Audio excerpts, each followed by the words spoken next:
The story of Hagar and Ishmael. After the great flood, the family of Noah and those who came after him grew in number, until, as the years went on, the earth began to be full of people once more. But there was one great difference between the people who had lived before the flood and those who lived after it.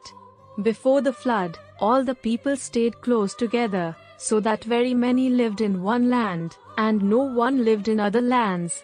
After the flood, families began to move from one place to another, seeking for themselves new homes. Some went one way, and some another, so that as the number of people grew, they covered much more of the earth than those who had lived before the flood. Part of the people went up to the north and built a city called Nineveh, which became the ruling city of a great land called Assyria, whose people were called Assyrians.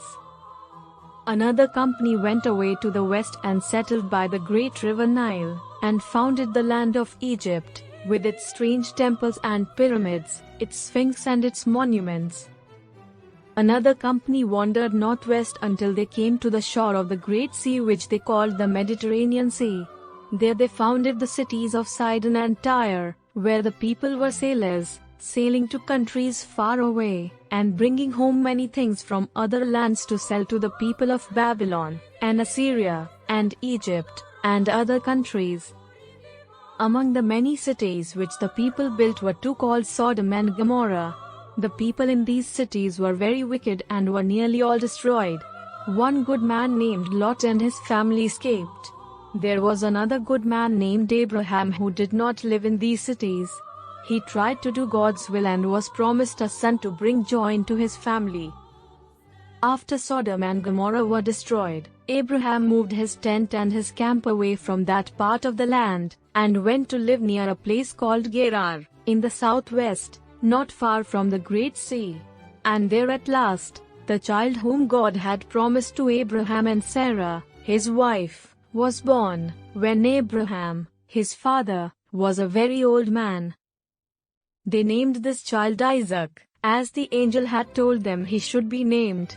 And Abraham and Sarah were so happy to have a little boy, that after a time they gave a great feast and invited all the people to come and rejoice with them, and all in honor of the little Isaac.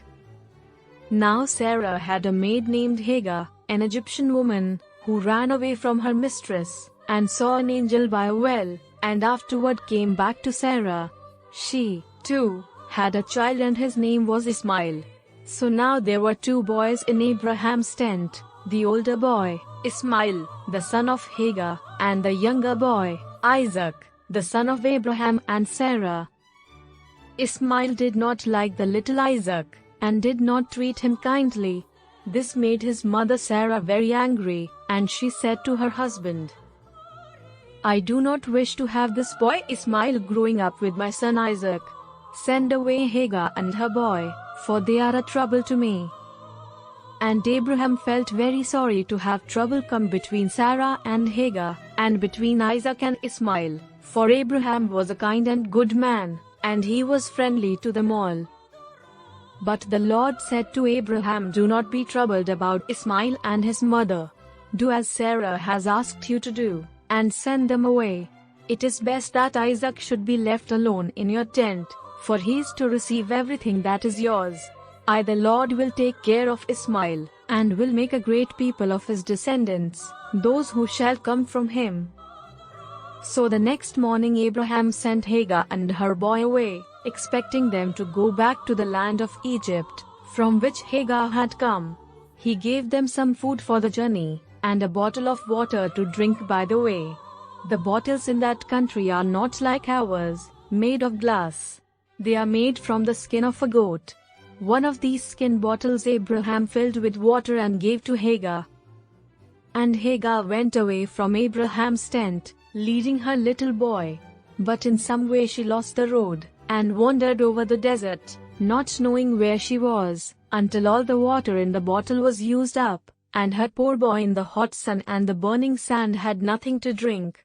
She thought that he would die of his terrible thirst, and she laid him down under a little bush, and then she went away, for she said to herself, "I cannot bear to look at my poor boy suffering and dying for want of water." And just at that moment, while Hagar was crying, and her boy was moaning with thirst, she heard a voice saying to her, "Hagar, what is your trouble? Do not be afraid. God has heard you cry and the cry of your child. God will take care of you both, and will make of your boy a great nation of people." It was the voice of an angel from heaven, and then Hagar looked, and there, close at hand, was a spring of water in the desert. How glad Hagar was as she filled the bottle with water and took it to her suffering boy under the bush. After this, Hagar did not go down to Egypt. She found a place where she lived and brought up her son in the wilderness, far from other people. And Ishmael grew up in the desert and learned to shoot with a bow and arrow. He became a wild man, and his children after him grew up to be wild men also. They were the Arabians of the desert, who even to this day have never been ruled by any other people, but wander through the desert, and live as they please. So Ishmael came to be the father of many people, and his descendants, the wild Arabians of the desert, are living unto this day in that land.